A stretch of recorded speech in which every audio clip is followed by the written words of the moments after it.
I hope you're all refreshed after the break. So we've heard quite a bit this morning about the present state of play around transnational cooperation. And now what we'd like to do is take a look forwards towards the future. And so first, in our final video of the morning, we're going to listen again to our members' voices. And so in this video, we asked them to tell us their vision, what their vision is, their dream for transnational cooperation in 10 years' time, and what they think is needed to get there. So have the video, please.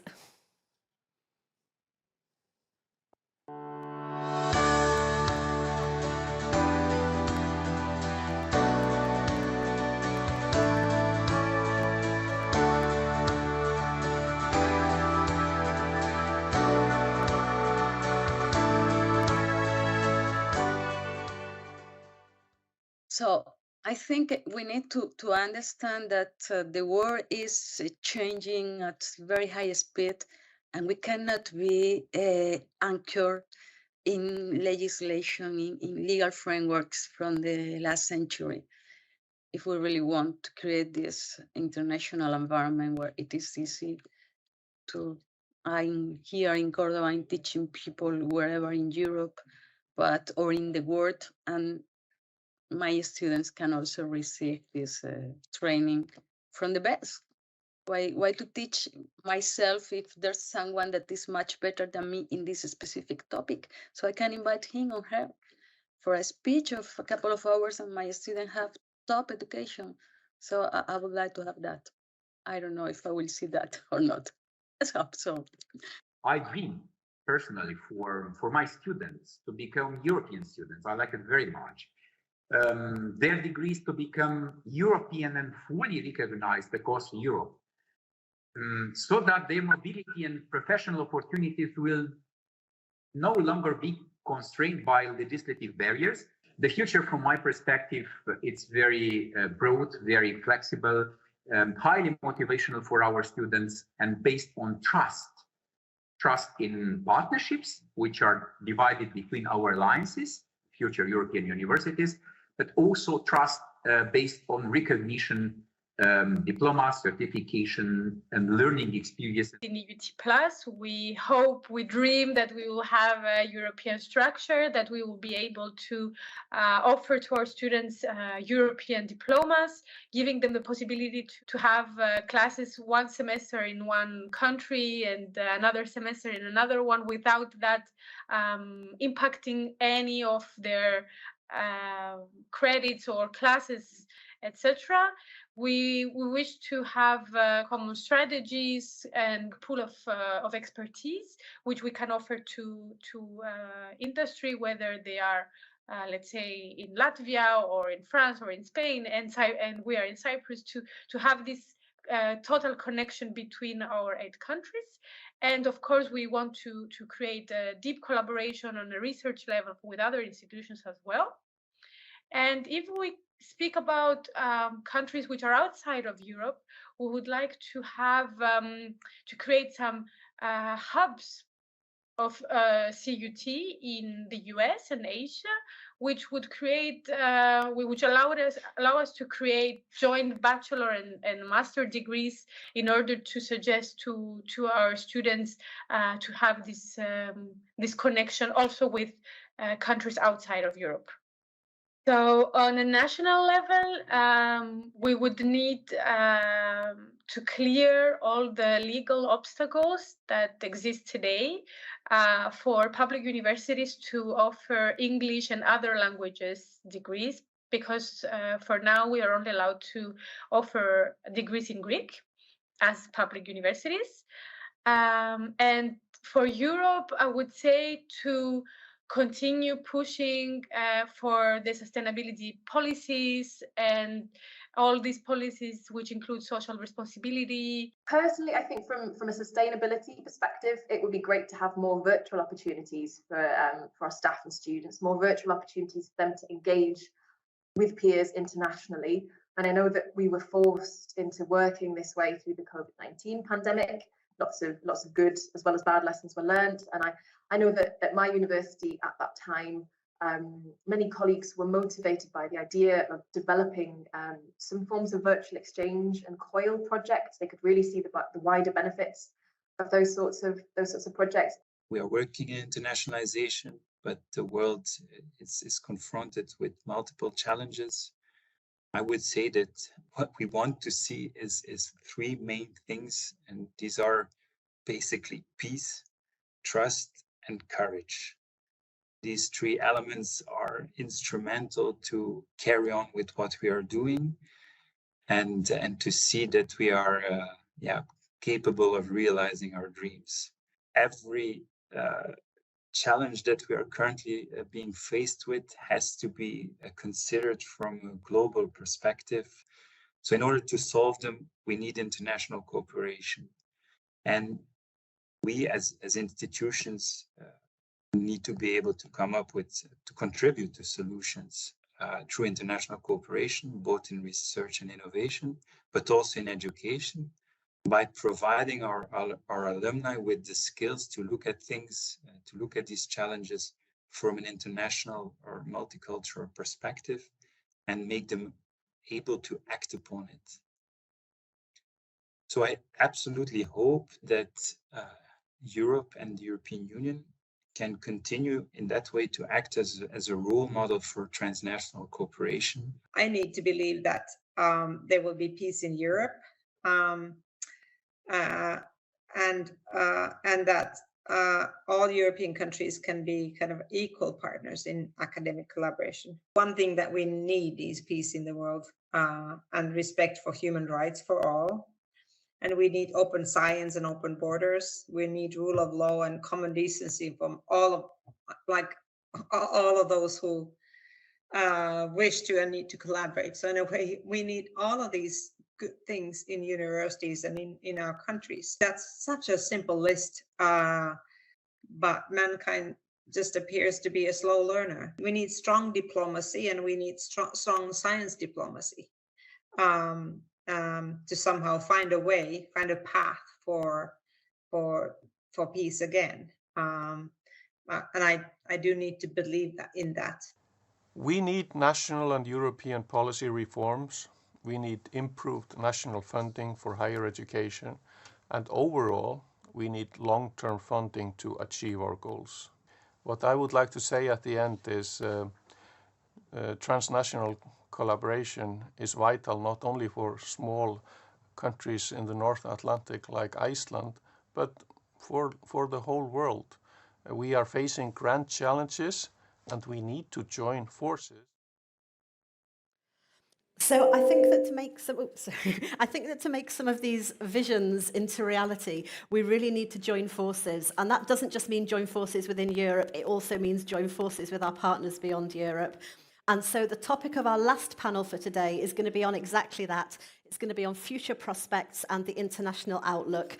And so to moderate this, I'm going to hand over to my colleague, Thomas Jørgensen, who's Director of Policy Coordination and Foresight at EUA.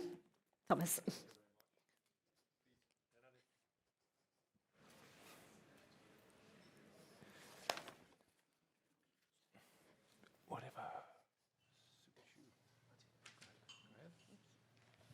So, thank you very much. Yes, we're going to look a little bit at the future, and of course we looked a lot at the future today because we talked about the challenges that we'd like to have solved in the future. We'd like to have the purpose that's realized in the future. But we're going to go a little bit further, I think, both in time and in space, because a lot of the future is, of course, dependent on the future of the planet. And we have people with us that work with issues that are beyond Europe. So we're trying to see for the next 10 years, what can we imagine that would happen? And what are the tensions? And there's, of course, been a lot. We talked a lot about quantum physics and quantum leaps and if I sort of can think about what was said in the last couple of hours, it is as if I think it's called the wave function hasn't collapsed. That the particles can be anything at this moment, and we haven't looked so that they become fixed in place. That we are in a place where things can go in different directions. And in that situation, it's of course important to know what direction you want to go in. So we've asked the panelists, I'll just introduce them. We have here on my right, Martin Penny, who's head of unit at the European Commission for international cooperation in Europe, Americas, and thematic coherence at DG Research. And Martin is one of the key figures in making a framework for international dialogue and really truly global dialogue between the European research area and the rest of the world. Then we have Marcello Scalisi. Marcello is director at the Mediterranean Universities Union, or UNIMED, and is a person we worked a lot with all the issues that concerns the relations with our closest neighbors to the south, and is a really veteran in that area. And last we have Martina Hartl, who in Brussels is known as a many years driver of the dialogue between the member states in how the EU should coordinate and the voice to the outside. Martina Hartl is Deputy Head of the Department of International Research, Cooperation and Science Diplomacy at the Federal Ministry of Education and Science Research in Austria, and member of the subgroup, the ERA subgroup, I'll get that name right, on the global approach to R&I cooperation. So let's just start with having a small round about how you see the future, maybe not tomorrow, but in the next 10 years. What do you think will happen? What would you want to happen? Martina, why don't you start with that? Yes, thank you very much, and thanks for inviting me, and also for giving me this peek on quantum. Not only do we have a Nobel Prize winner in that area from Austria, but also quantum is, I think, a perfect topic also for this kind of what expectations we have in international cooperation, but also what problematic issues there can be about strategic assets. And this is something, and you will hear probably now a policy perspective that might be very different from an academic or university administration perspective. But of course, as a civil servant in my country, we also want to have the best framework conditions for our universities, but we are also thinking about what role universities play as our holders of strategic assets. I mean, knowledge is of value, and of course we want to protect this value in a certain sense, and there is a very delicate balance to find between how open we are and with whom we want to collaborate, and also where do we see problematic areas of cooperation. And this, unfortunately, in the last years has become much more visible and much more prominent, not least with the war in the Ukraine. But it has started, I think, also a few years ago on how do we strategically position ourselves with China. So to come back to your questions, what do I see in 10 years? I would like to see universities that are confident about their strength, but that are also resilient in the sense that they want to protect this strength, and that we as policymakers give them the tools to do so, because, to be honest, I think we're not mature enough yet that we can actually provide all these tools. And also related to the discussion in the morning, I think there are many regional and macro-regional potentials. For example, I work a lot in the Danube region and also with the Western Balkans. For beyond the university alliances, there are many other possibilities for collaboration, and I want our universities to also maximize their involvement in that. And finally, I think that collaboration in the future will also include non-university actors to a very large degree, so citizens' involvement and also industry involvement will go still a far way if we want to tackle all the challenges ahead. So complete democracy, innovation, global engagement agenda. Before we go on to Marcello, I just wanted to say, I forgot to say, we would very much have liked to have Marina Plichina Talcott here, but for health reasons she couldn't join us. So we're a university person short on the panel. I can try to play that I come from a university, which I obviously don't.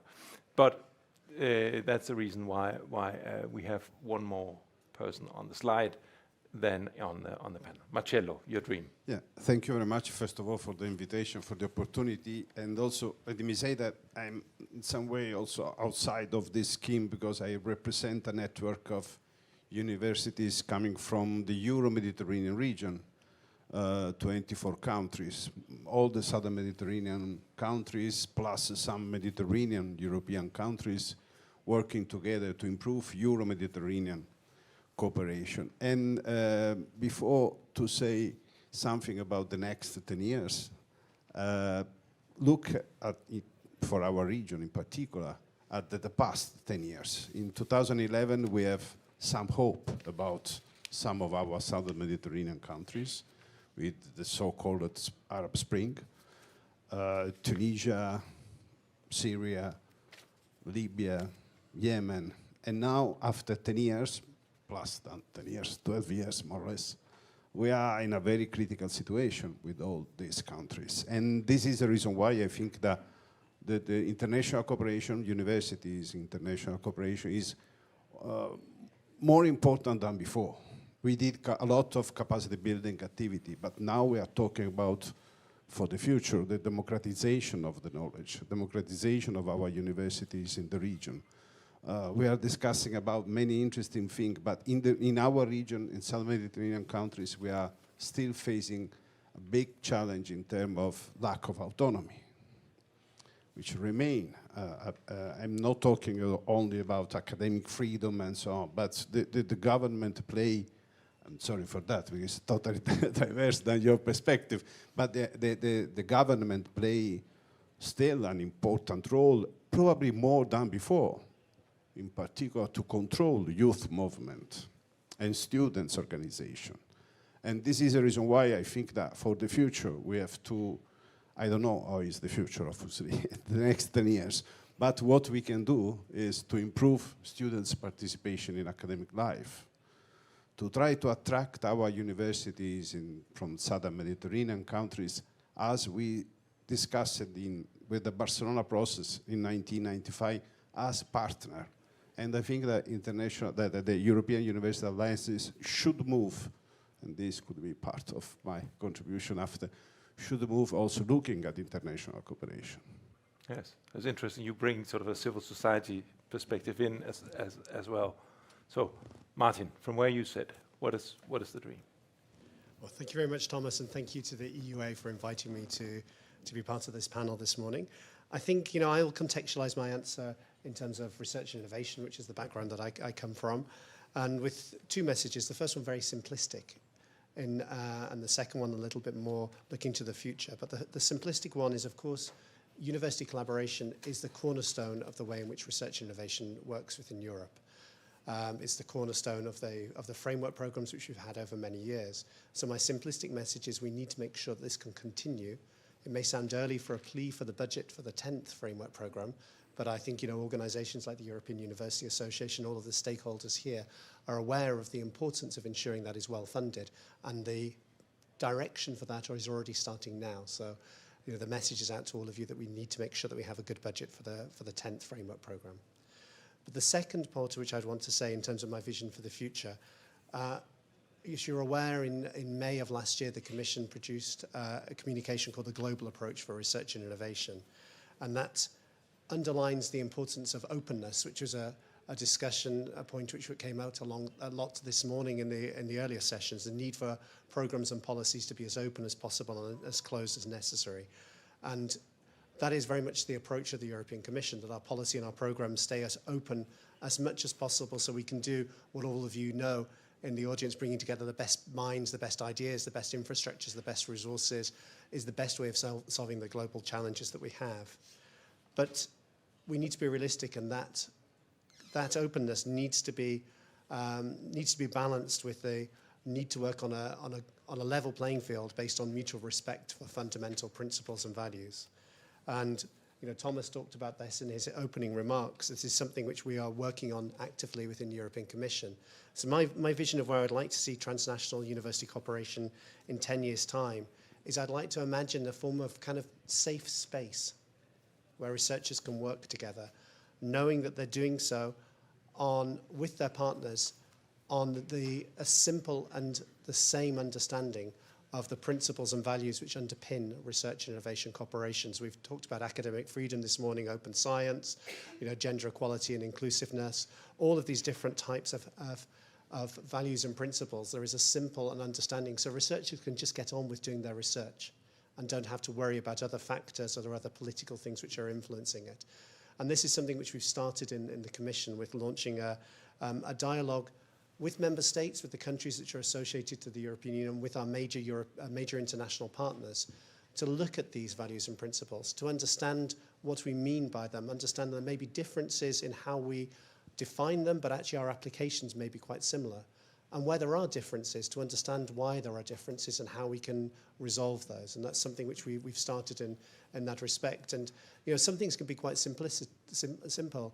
We had just on Friday a second meeting of this dialogue on research integrity and ethics, which brought together, I think, Martina, about 180 people from over 40 countries.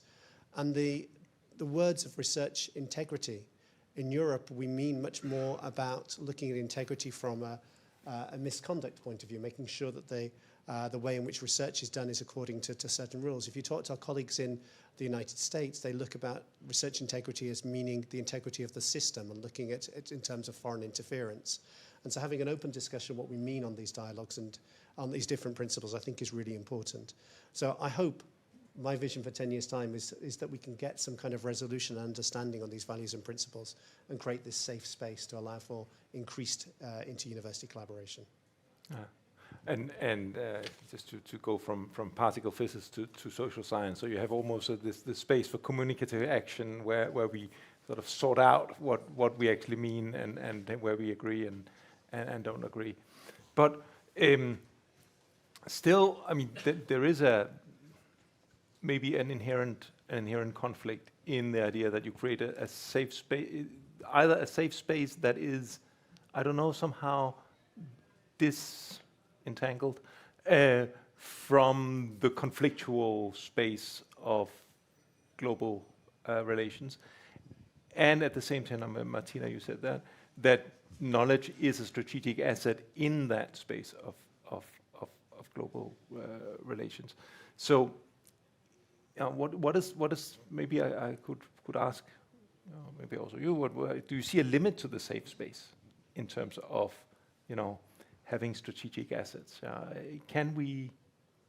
How can we work with competitors that also are sort of value competitors?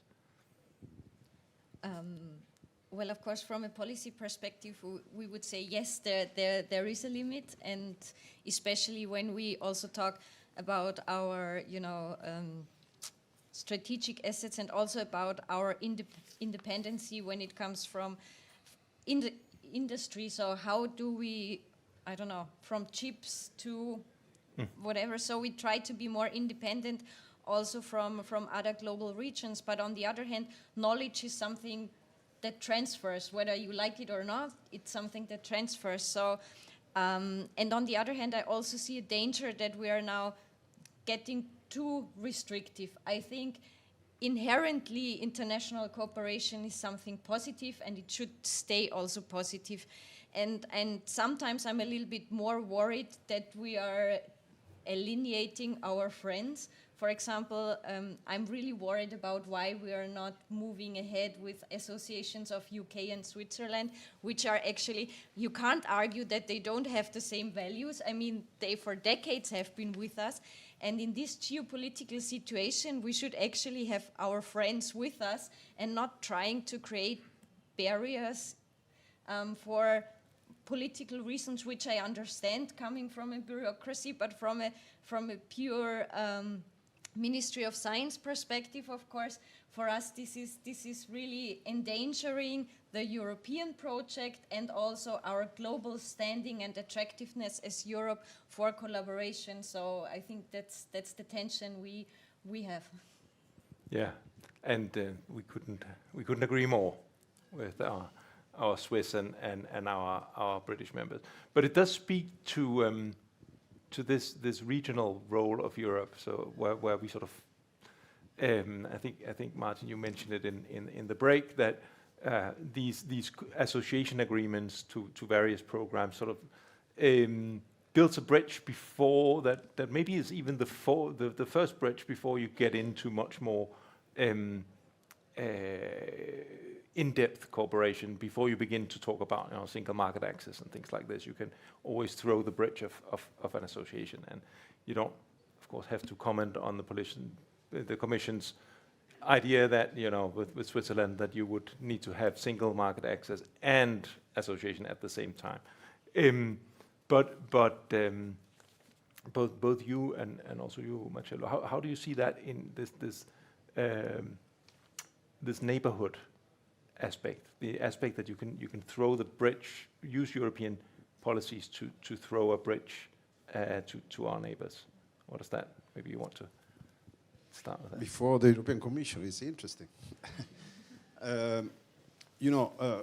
I agree what has been said also in the previous session, that universities in some way follow the indication of, in this case, of European Commission, but also national framework and so on.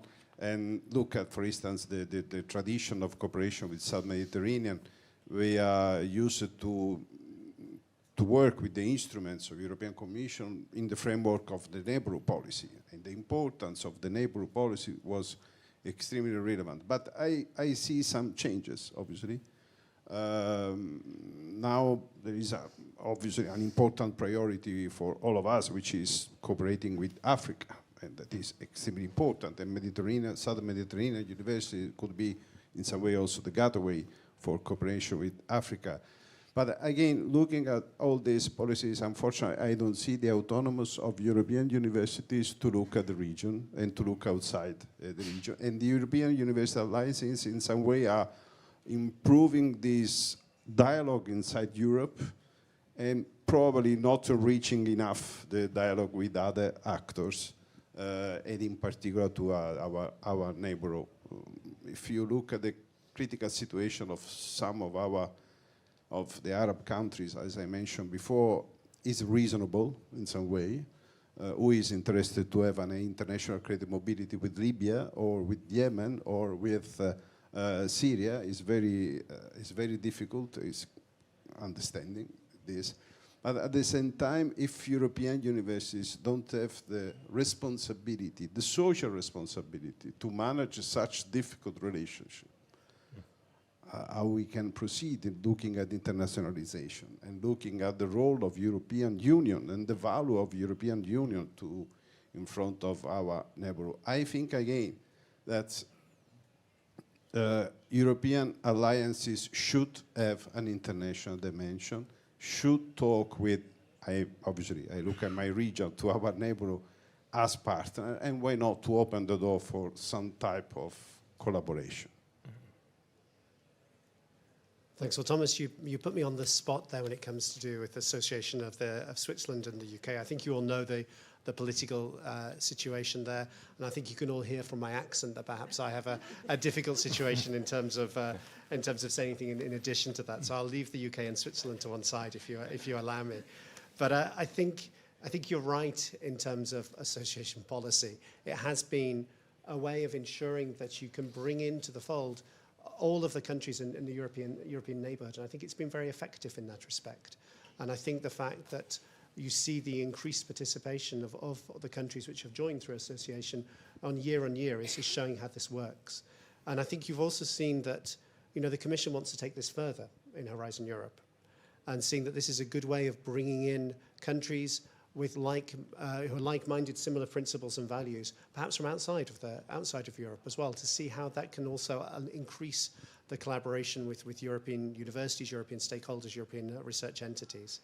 And we've seen this already, that there were 6 countries which were targeted in that respect, and formal negotiations have already started with New Zealand and with Canada, in terms of their formal association to the programme, which we hope those negotiations were completed shortly.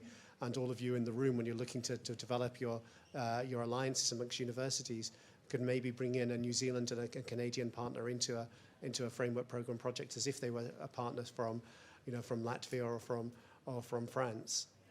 And I think also when you're looking at the alliances perspective, one of the things which I think is interesting for myself, I also cover our cooperation with the countries in the Pacific, which, to be frank, we don't have a lot of cooperation with countries in the Pacific. But bringing in a country like New Zealand, which has well-established networks in the Pacific, I think will really help in that respect, and also help all of us in Europe looking at broader collaboration in that area, which is, of course, important in terms of climate change, in terms of oceans research in particular. But I think just one other thing I wanted to touch on was this idea of how important this openness of our programs is.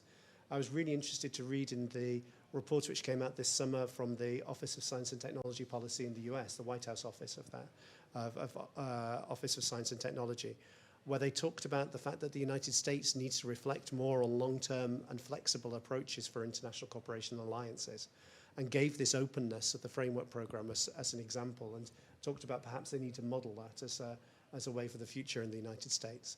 So I think this kind of approach, you're right, it helps in terms of bringing countries on our immediate doorstep, but I think it also helps in terms of forming these broader alliances too. Yeah. So we are at a place where we can see sort of the dream, and I think it's a sort of common idea for the next 10 years, that we create that safe space that is at least partially disconnected from the larger conflicts, to the point where this is possible, given that knowledge is strategic. Within that, we of course have both EU and national politics, and maybe Martina, you as sitting a lot in Brussels, but also a lot in Vienna. How do you see that interplay in that, creating that safe space? Well, I think, as in many cases, when you talk about science policy at national level, we take a lot of inspiration also on what is happening at EU level. So, to be honest, this whole discussion about foreign interference has actually started from the discussions we had on how are we positioning ourselves in the collaboration with China, and from that it has gotten a dynamic, so that we are currently, for example, we have decided that we will participate in this mutual learning exercise on foreign interference, where I think it's now about 10 countries coming together and exchanging their expertise on how they are actually going about that, what are the tools they give to their universities, because at the end, the first thing you have to do is you have to bring all the partners on board. I mean, there is no use in trying to formulate a policy or doing guidance without having all our partners on board. So we will do it that way. But in many cases, this inspiration really also comes from the EU level, especially in smaller countries. And this is also where I see the greatest benefits for a small country like Austria being in this international groups at EU level, because you can see the Commission policy, but you also see the reaction of different member states and how they go about it. And then you can say, I mean, I'll just give one example. The Netherlands are in research security really very advanced. They do a lot. They have a national strategy. They have a contact point, even like a single contact point. And when we think about Austrian policies, we would have to see, are we having the same level of problem in Austria? And does it make sense to set up the same structures, or do we face different challenges? And I mean, you can't compare, for example, also Austria to for example, UK. I mean, there is a difference of having 100 Chinese students or having 100,000 Chinese students coming every year. So the procedures also have to be adapted to the risk that you perceive as a country. So. Yeah. So it's really the EU as sort of a forum where you can meet and exchange good practice and maybe latch on to the EU-led conversations about values and these dialogues with the external partners. But all this is of course embedded at the moment in the larger work on the European research area. and maybe in the internal dynamics of the European research area, one of the areas that are really moving very fast ahead, and we're all part of this discussion, and it's very fruitful. But if you look at the picture of Europe, sort of, our president talked about conversion and coherence, and we get slowly a more coherent system. You mentioned in the break the issue of having a common discussion on research assessment. You could go on the education side and say, you know, if we get systems up and running for the joint degree, if we get electronic recognition of diplomas and things like this, how does that sort of European being better at being transnational because we have a discussion in Europe that creates common structures, how does that play with the rest of the world? Is that going to be a barrier, perhaps, for working with our neighbors? Maybe Marcello, I know you might be worried about that. You know, we get too much, almost as the research, higher education, Fortress Europe. Is that too much? Yeah. We did a report on this for the Union for Mediterranean on the state of the art of internationalization with 10 southern Mediterranean countries. And we appreciated how the Erasmus program has been very well appreciated by our partners, not only for international creative mobility, but also for the capacity building dimension.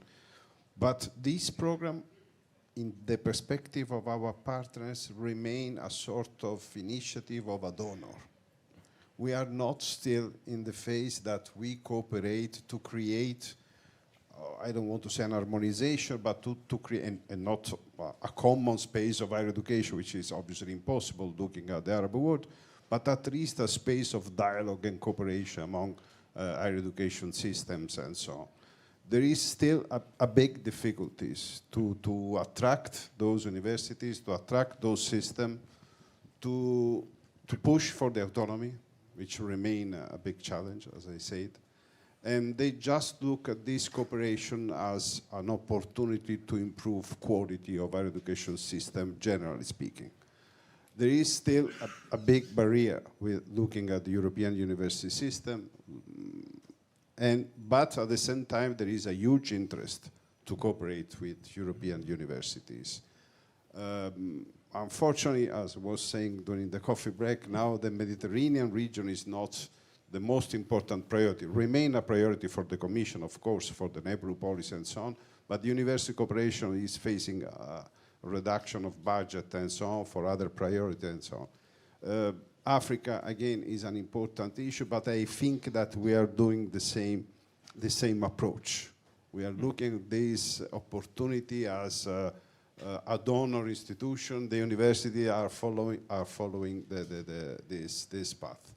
I think that probably for the Arab country, we have to change approach. We have to use, as I said, the word that has been launched in the Barcelona process, which is we are partner.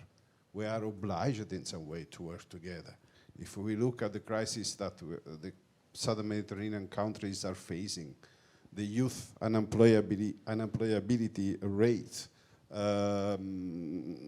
the migration issues and so on, we have to cooperate to improve the education system in the region, to improve our connection with them, and look at the figures also. The Cairo University, they have 250,000 students, more than a quarter of a million students, and they have a plan to arrive at 500,000 students in 10 years. Because they have these numbers, and this is the big issue, not because they want to have big numbers. This is the reason why, again, I think that probably we have to launch new formula of cooperation with our partner in the region, and in particular with poor country or third countries, generally speaking. What would you say to this? How does that look from where you sit? Thomas, you talked about whether having this joint approach would lead to a kind of a Fortress Europe and a barrier to collaboration. I would actually argue the opposite, in that having a clear, simple approach in terms of this is how we collaborate with the rest of the world based on our values and principles is something which is a very clear message. Martina talked about the mutual learning exercise of working together with China.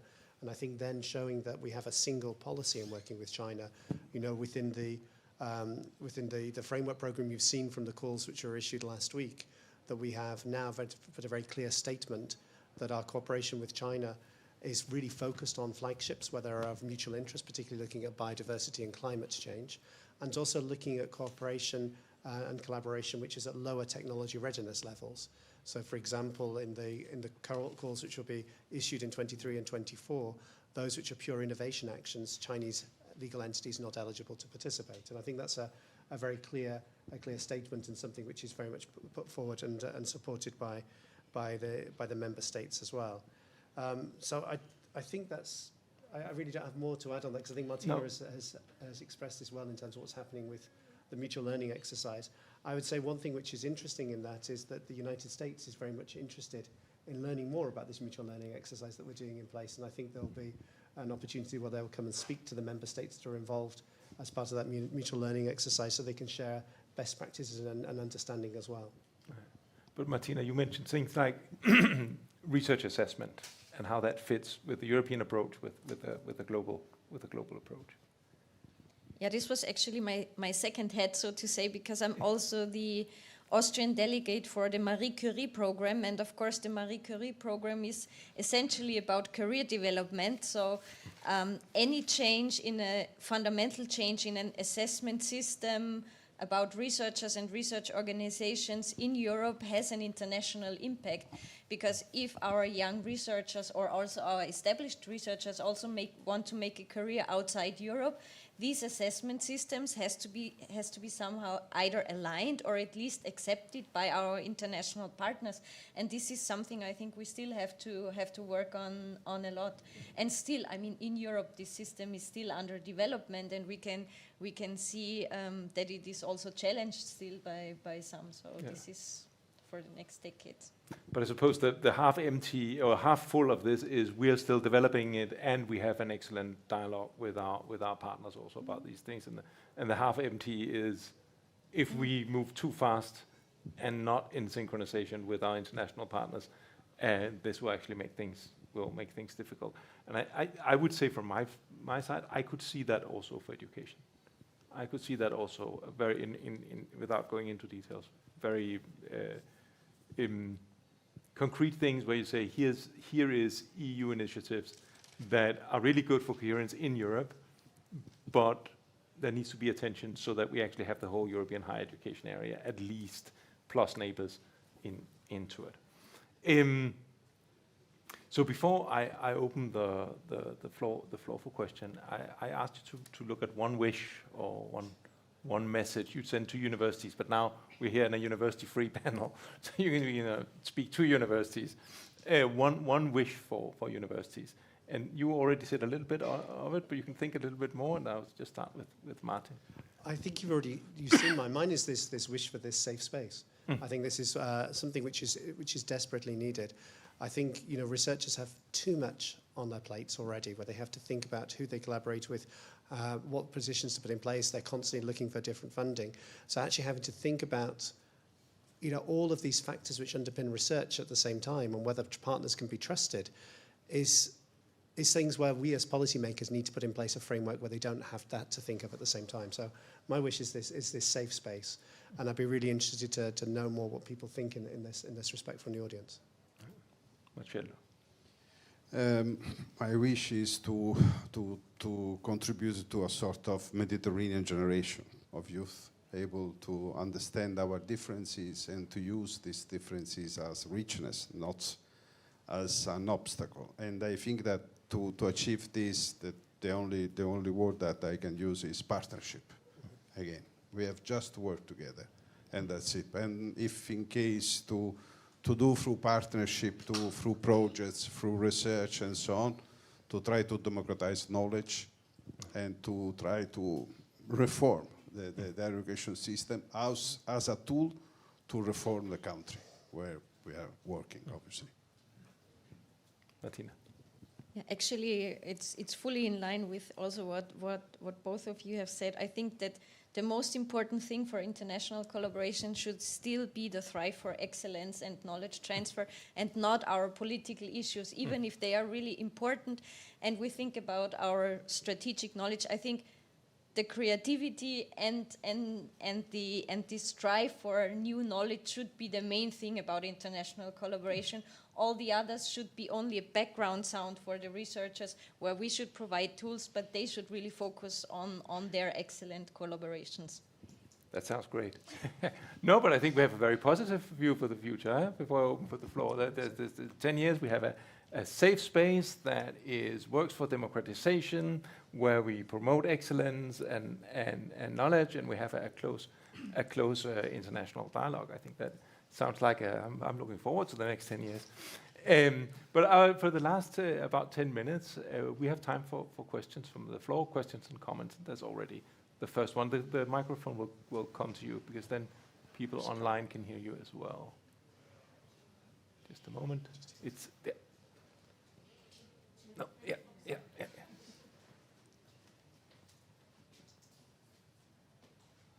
So thank you very much. My name is Leon Cremonini. I'm from the University of Twente in the Netherlands. And I just a very quick question, actually, for Martin Penny.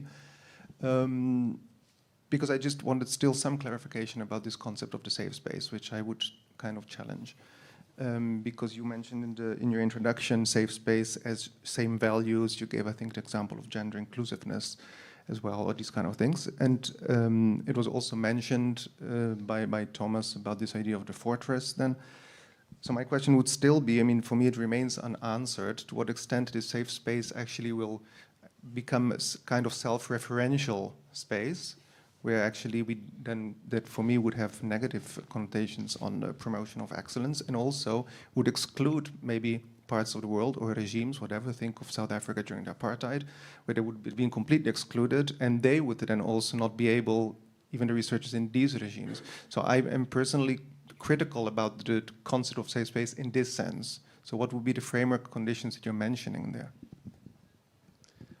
I think when you're talking about this safe space, it's underpinned by the principles and values which underpin the way in which scientists work, in which the science system work, and the way in which science work themselves. They're not European values and principles. They are universal values and principles. They apply to everybody.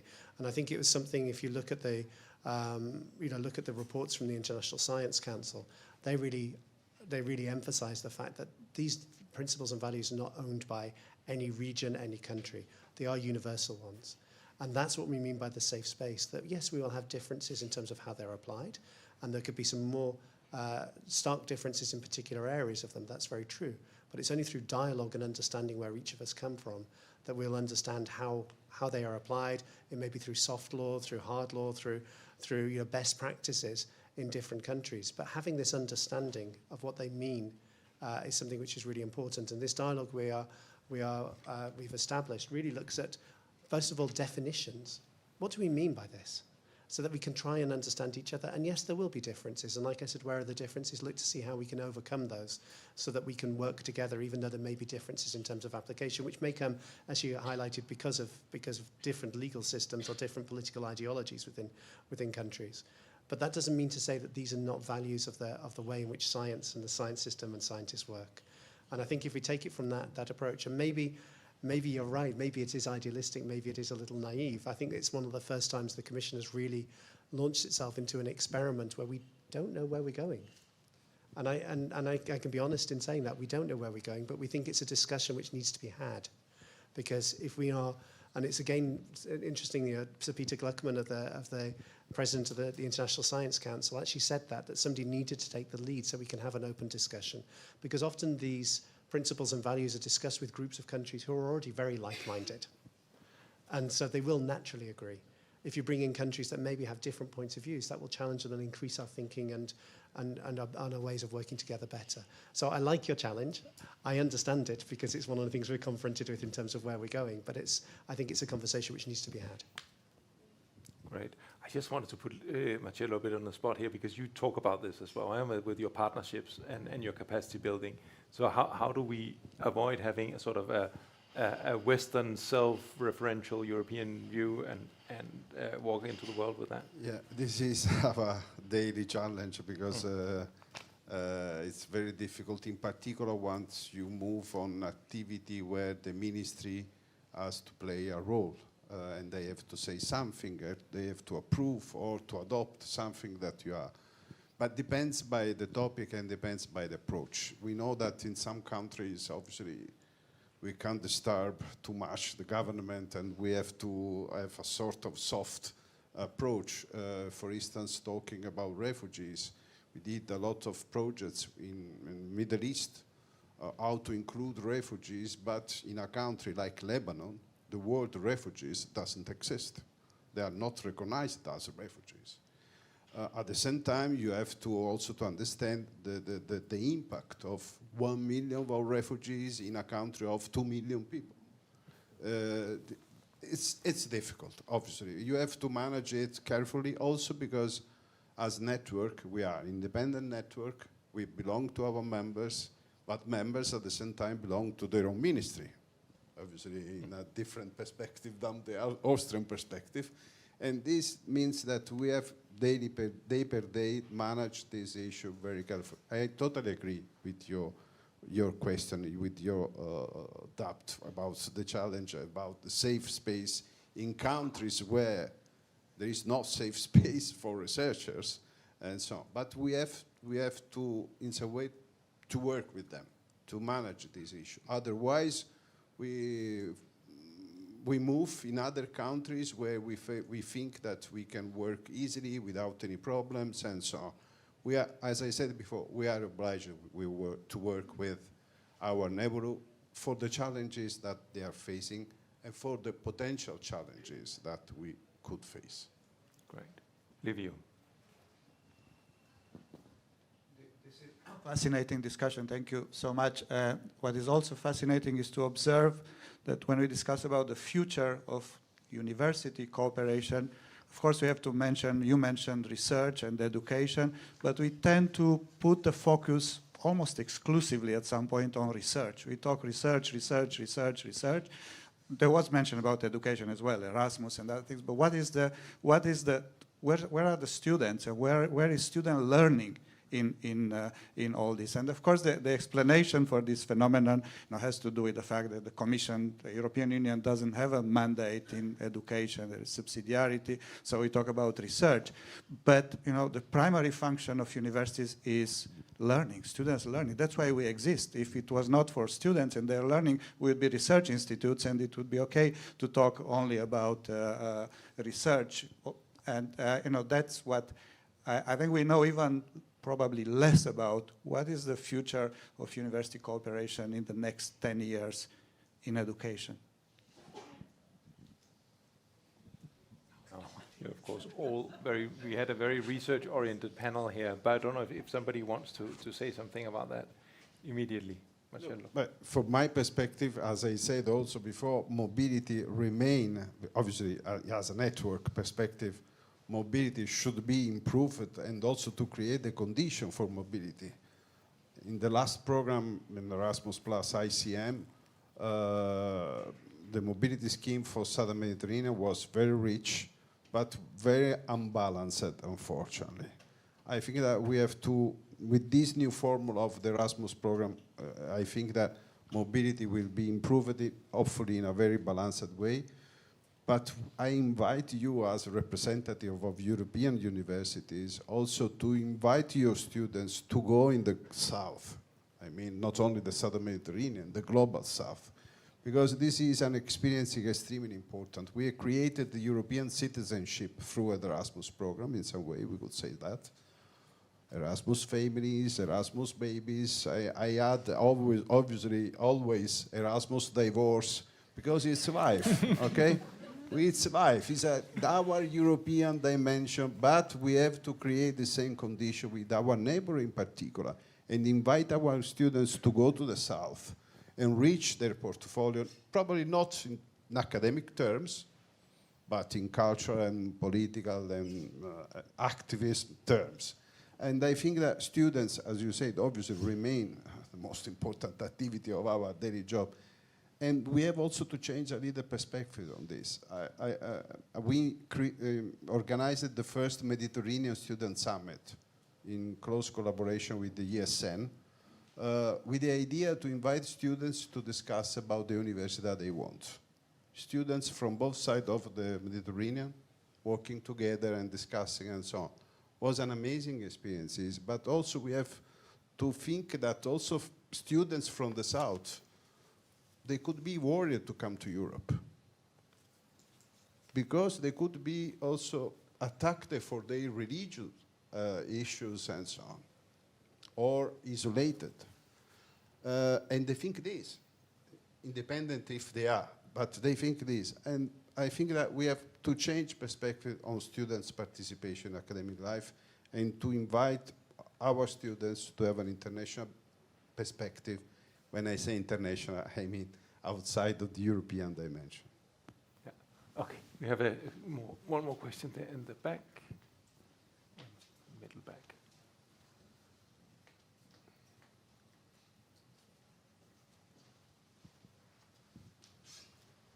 Hello, my name is Ragnhild Berg. I'm from the Norwegian Directorate for Higher Education and Skills, and I wanted to bring in another element, a bit linked to the students, of course. And it's a little bit because sometimes in the European policy, we kind of compartmentalize. We have these silos where we operate within our own structure. And as we know, Ursula von der Leyen launched recently the Year of Skills for the next year, right? Which also touches upon higher education, but also on research. And one of the points that the Commission, but not the DG for Research, nor the DG for Education, but the DG for Employment has said is that a way for us in Europe to reach, to have the level of skills we need to develop our industry, etc., is to import the high-level educated people from other parts of the world to fill our needs, sort of in Europe. Okay, I'm putting it a bit on the edge here. But how does this work with what we're talking about in international collaboration, with partnerships, and working together? For me, this is, I was a bit surprised to see this as one of the solutions to our skills needs, and not as a sort of global, how do we globally tackle the needs that we need to tackle the future challenges and the current challenges. I'm not sure if that's a question or comment, but yeah. Somebody wants to re-comment or answer that? I think it's a difficult comment question, whatever it was, because of course you're touching upon a very difficult point also from policy making. If you see a whole of government approach, the truth is to be economically stable or even advanced, migration is necessary, and also migration of skilled workers is necessary, while at the same time we are very aware of the fact that having imported skilled labor, we're taking it away from regions that might need it even more than we do.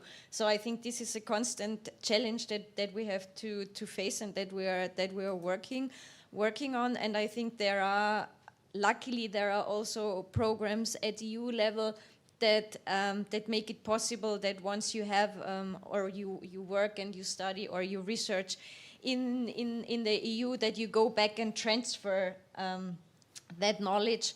I can also bring an Austrian example where we are, which is the Open Medical Institute, which has its seat in Austria, but it's not only, it's actually an international endeavor where we try to educate medical doctors also in developing countries and in former Eastern Europe, where we are really successful in bringing them together with US and also Austrian doctors, where they get the latest kind of research and the latest kind of knowledge from these experts, but where they actually stay in their region and where they advance their national system. And so I think we have to find these kind of tools where the people then also make an impact in their region. But I'm fully aware of the problem, and yes, this is a tension we work with. Good. I think if somebody really has a burning question, we have a couple of minutes for that. Yes, there is a burning question there.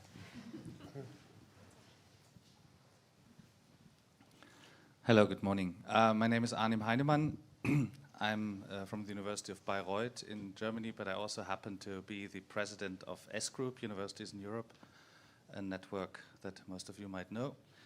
I would like to bring on another aspect when we talk about deepening, widening, and focusing, and that is the aspect of political intervention, which is also now a global phenomenon. So if we look at research collaboration with China, if we recently have looked at research collaborations with Russia, but also the new policies that have mainly put forward in the US and in Australia, I think we need to ask ourselves whether higher education institutions need to be aware of the foreign policy that they should follow, and also university networks. Because that is something that I would like to add to the discussion.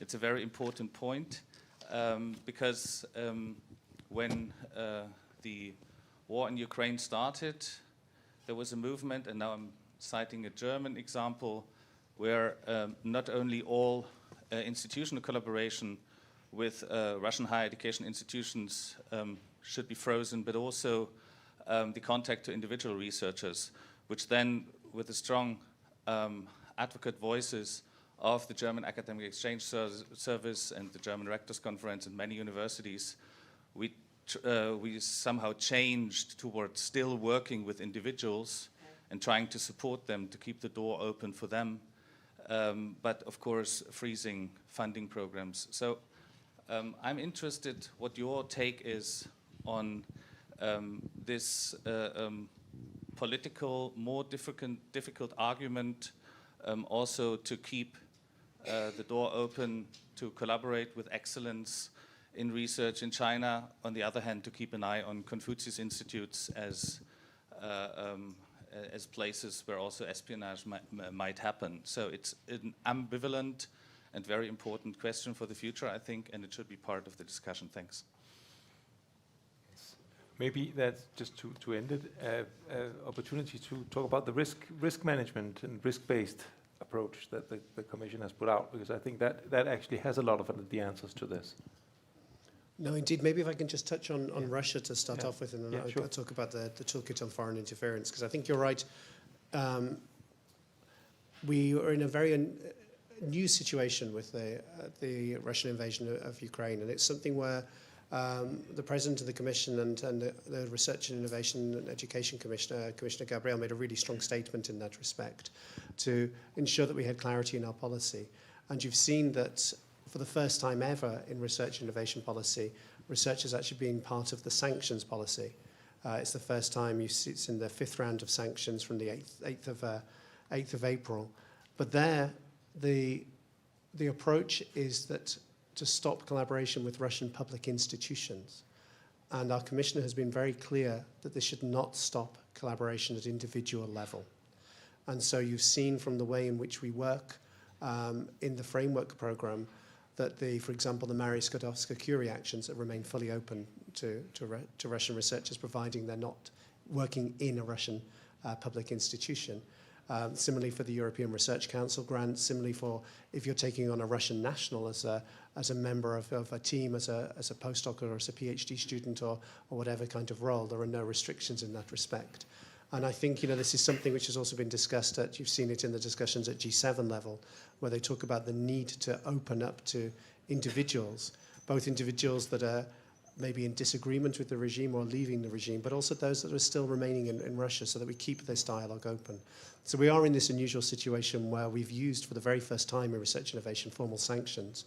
But I think the way in which it's put in place is very much what you're saying, to allow for the fact that individual contacts are the way going. I mean, if you go back to the Cold War, there the interaction with Russia was really done on an individual basis. It was not necessarily sanctioned by governments. It was, particularly a lot of particle physicists in particular working together to make sure that the collaboration remains open. And I think we've learned from the past in that respect to the way this is implemented. But Thomas, I think you wanted me to talk about the toolkit on foreign interference. It's not my area of work. I think Martina's probably better at speaking on it than me. But I mean, I think it's clear that you've all seen this is an action which gives guidance and advice to universities on things to think about when you're engaging in international cooperation, things to be aware of.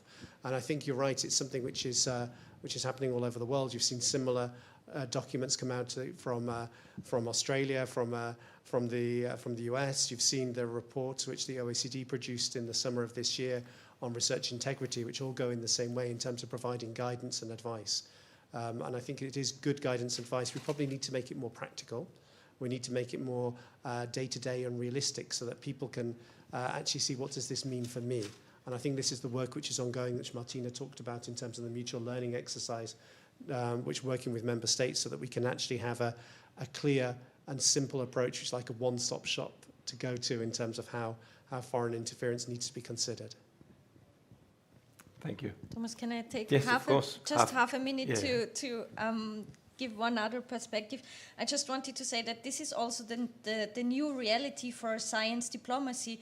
For a very long time, we have seen science diplomacy in a more or less only positive way, that we enforce things that are happening anyway. But now we are facing a reality that science diplomacy has to take place actually in a very disruptive setting. And I think there we still need to learn from other world regions that have done that many times and much longer than we have. And the other aspect of science diplomacy is, and you have touched upon that, we need to have a dialogue between foreign policy and research policy. And on national level, we are trying that already with the foreign ministry, and also trying to develop science diplomacy kind of activities so that researchers know the speak and of diplomacy and the other way around. And I think putting this also in the curricula of young diplomats, that they know how science works and they need to know how science speak, and the other way around, is something that we will be working on, and hopefully also at European level, because there are works towards a European science diplomacy agenda that we are trying to work on. Thank you very much. I'll let that be the last word. I think this was great. I rise here much more positive than before. I think we are at a point where things are taking shape, where the wave function is more or less collapsing, in ways of have dialogue, sharing practice, coming up with concepts that we can work with, so that, and I see that as a common thread. Things are disruptive, they are different. It's no more the more of everything world of international cooperation, but nobody wants to close the doors. And I think we can stop on that. I'll give the floor to Amanda with a great thanks to the panel.